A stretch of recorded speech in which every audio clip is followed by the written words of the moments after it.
नमस्कार दोस्तों।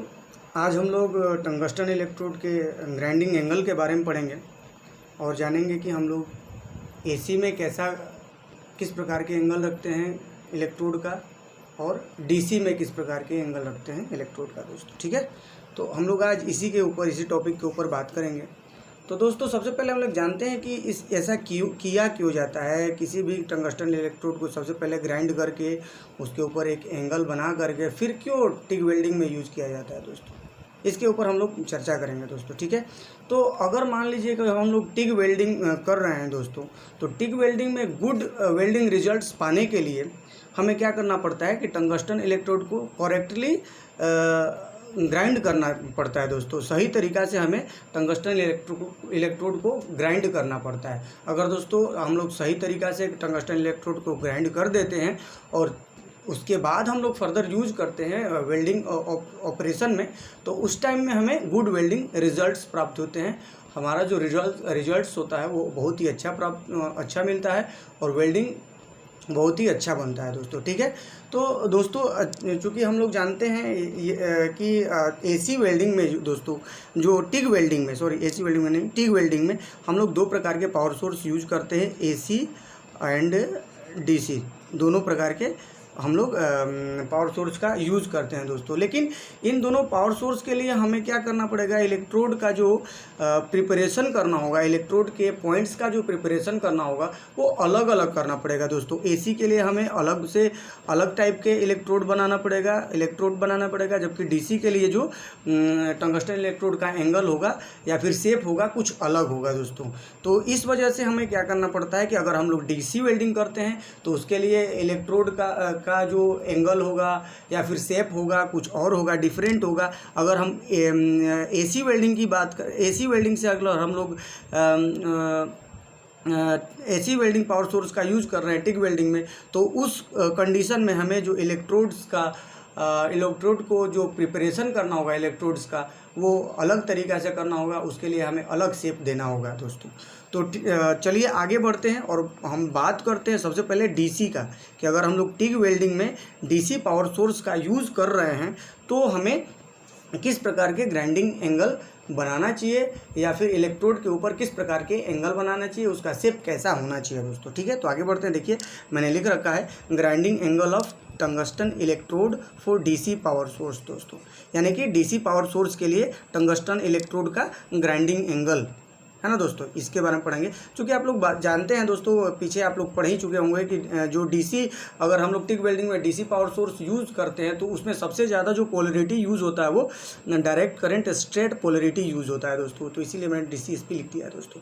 तो DCSP के लिए जो हमारा इलेक्ट्रोड होगा उसका प्रिपरेशन कैसा होगा इसके बारे में हम जानेंगे अभी सबसे पहले दोस्तों। ठीक है, तो आइए देखते हैं।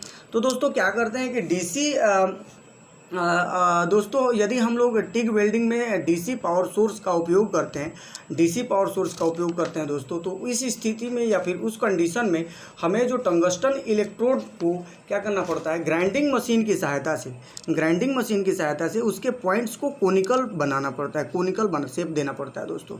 ठीक है, किससे देना पड़ता है, ग्राइंडिंग मशीन से।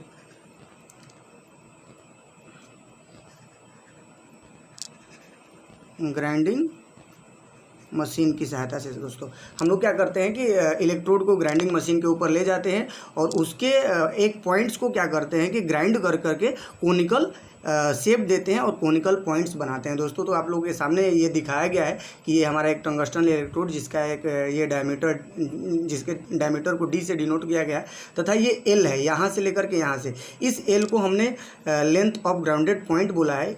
ये जो यहाँ से यहाँ तक की जो दूरी है वो लेंथ ऑफ ग्राउंडेड पॉइंट होगा, यानी कि ग्राइंड की गई दूरी है दोस्तों। इसको हमें इसी दूरी को हमने इतने दूरी तक ग्राइंड किया है ग्राइंडिंग मशीन की सहायता से और इसको कोनिकल बना दिया है दोस्तों। ठीक है, तो अब हम लोग दोस्तों इसमें कोनिकल बनाते हैं तो इससे हमें क्या बेनिफिट मिलता है दोस्तों। अगर टिग वेल्डिंग में हम यूज़ कर रहे हैं, कोनिकल पॉइंट्स बना देते हैं इलेक्ट्रोड का, तो सबसे हमें जो बेनिफिट मिलता है वो मिलता है कि हमें वेल्डिंग के दौरान कॉन्सनट्रेटेड आर्क प्राप्त होता है दोस्तों। कॉन्सनट्रेटेड आर्क जब हम लोग इस तरह के कोनिकल पॉइंट्स के इलेक्ट्रोड से टिग वेल्डिंग करते हैं दोस्तों, तो वेल्डिंग के दौरान हमें जो आर्क मिलेगा वो कॉन्सनट्रेटेड आर्क होगा दोस्तों। और इस कॉन्सनट्रेटेड आर्क के का मतलब आप लोग समझ ही रहे होंगे कि जो आर्क जो होगा वो एकदम जिस पॉइंट पे हमें वेल्डिंग करना उसी पॉइंट पे जा करके स्ट्राइक करेगा। अगर वहीं पे स्ट्राइक कर रहा है तो दोस्तों इसका मतलब आर्क इधर उधर वांडरिंग नहीं हो रहा है, फैल नहीं रहा है। इसका मतलब कि हीट का कहीं भी हमें लॉसेज नहीं हो रहा है। जितना भी हीट हम दे रहे हैं वो एक ही पॉइंट पे मिल रहा है। अगर एक पॉइंट पे हीट मिल रहा है तो प्रॉपर मात्रा में हमें जितना हीट चाहिए उतना मिलता है। और इस कॉन्सनट्रेटेड आर्क की वजह से दोस्तों, बिकॉज ऑफ कॉन्सनट्रेटेड आर्क, हमें जो वेल्ड बिट प्रोफाइल बनेगा, जो दोस्तों हमारा वेल्ड बिट प्रोफाइल बनेगा वो नैरो वेल्ड बिट प्रोफाइल बनेगा। और साथ ही साथ पेनिट्रेशन जो होगा वो डीप पेनिट्रेशन दोस्तों बनेगा। तो इसीलिए अगर हमें टिग वेल्डिंग में डीसी पावर सोर्स का यूज़ करते हैं तो नैरो प्रोफाइल पाने के लिए तथा नैरो वेल्ड बिट की प्रोफाइल नैरो पाने के लिए तथा डीप पेनिट्रेशन के लिए हमें इलेक्ट्रोड के पॉइंट्स को कोनिकल बनाना पड़ता है दोस्तों। ठीक है, तो आप लोग समझ गए। अगर कोई पूछता है कि हम लोग क्यों कोनिकल पॉइंट्स बनाते हैं इलेक्ट्रोड का डीसी पावर सोर्स अगर हम लोग यूज़ करते हैं टिग में, तो आप लोगों को बताना पड़ेगा कि आप लोगों को बताना पड़ेगा कि हम लोग इसलिए कोनिकल पॉइंट्स बनाते हैं ताकि उस कोनिकल पॉइंट्स से हमें वेल्डिंग के दौरान कॉन्सनट्रेटेड आर्क मिलता है। और इस कॉन्सनट्रेटेड आर्क के ही द्वारा जो होता है हमें वेल्ड बिट प्रोफाइल नैरो हमारा बनता है तथा पेनिट्रेशन हमारा डीप होता है दोस्तों। तो ये तो रही हमारी डीसी पावर सोर्स के लिए दोस्तों। लेकिन अब हम लोग बात करेंगे कि अगर हम एसी पावर सोर्स यूज़ कर रहे हैं टिग में तो क्या होता है दोस्तों। तो चलिए एसी के लिए हम लोग देख लेते हैं। मैं यहाँ लिख देता हूँ कि grinding angle of tungsten, the grinding angle of tungsten electrode for AC power source. दोस्तों अगर हम लोग टिग वेल्डिंग में पावर सोर्स के रूप में एसी पावर सोर्स यूज़ कर रहे हैं दोस्तों, एसी वेल्डिंग ट्रांसफार्मर यूज़ कर रहे हैं, तो उस दौरान हमें किस प्रकार के इलेक्ट्रोड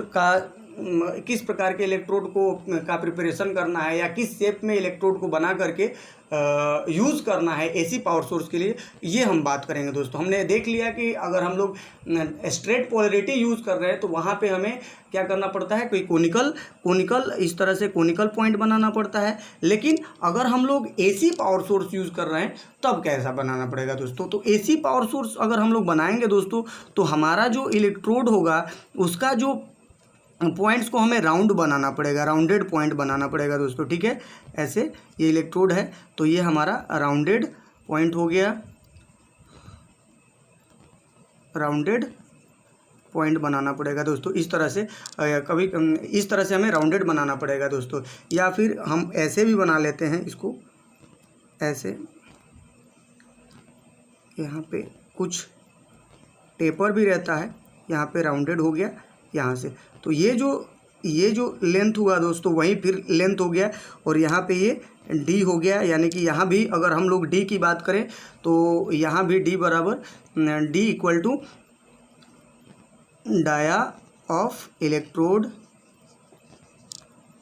और एल इक्वल टू हो जाएगा लेंथ ऑफ ग्राउंड पॉइंट दोस्तों यहाँ भी। तो अगर याद रखिएगा दोस्तों, अगर हम लोग एसी पावर सोर्स यूज़ कर रहे हैं टिग वेल्डिंग में तो उस कंडीशन में जो हमारा इलेक्ट्रोड बनेगा, जो इलेक्ट्रोड का पॉइंट होगा दोस्तों वो राउंड हो जाएगा। यहाँ पे इसका भी एक डायमीटर होगा दोस्तों, यहाँ से इसको हम लोग बोलेंगे डायमीटर ऑफ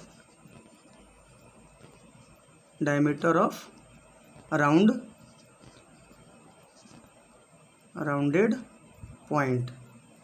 ठीक है दोस्तों।